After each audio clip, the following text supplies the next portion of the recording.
السلام علیکم۔ ایک نئی ویڈیو کے ساتھ میں آپ کے روبرو ہوں۔ مشتاق احمد یوسفی کسی تعارف کے محتاج نہیں ہے۔ آج انہی کے اقتباسات آپ کے سامنے پیش کیے جا رہے ہیں۔ یہ تفریحاً ہے اور امید ہے اس سے آپ کی تفریح ہوگی۔ تو چلیے ہم ویڈیو شروع کرتے ہیں۔ میری خوشبو سے مہک جائے یہ دنیا مالک، مجھ کو وہ پھول بنا سارا چمن ناز کرے۔ لفظوں کی جنگ میں فتح کسی بھی فریق کی ہو، شہید ہمیشہ سچائی ہوتی ہے۔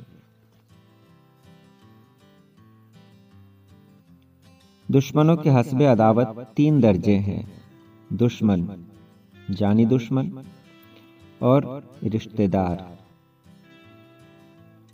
مسلمان کسی ایسے جانور کو محبت سے نہیں پالتے جسے ذبح کر کے کھا نہ سکیں۔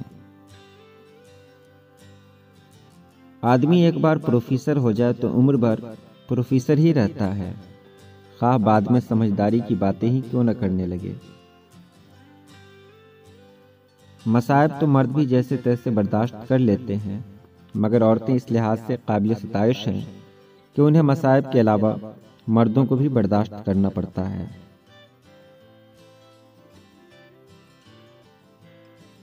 مرض کا نام معلوم ہو جائے تو تکلیف تو دور نہیں ہوتی، الجھن دور ہو جاتی ہے۔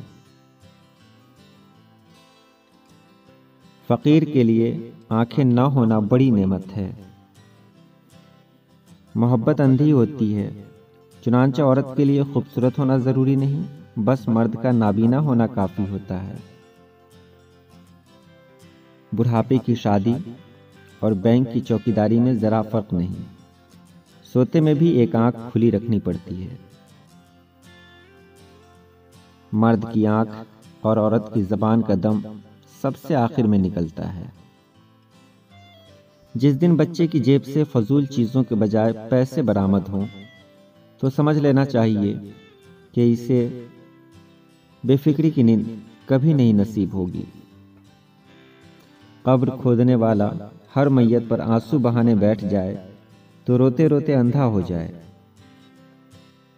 لذیذ غذا سے مرض کا مقابلہ کرنے کا حوصلہ اور طاقت پیدا ہوتی ہے۔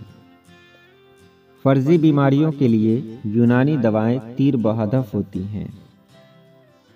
جس بات کو کہنے والے اور سننے والے دونوں ہی جھوٹ سمجھیں، اس کا گناہ نہیں ہوتا۔ یورپین فرنیچر صرف بیٹھنے کے لیے ہوتا ہے، جبکہ ہم کسی ایسی چیز پر بیٹھتے ہی نہیں جس پر لیٹا نہ جا سکے۔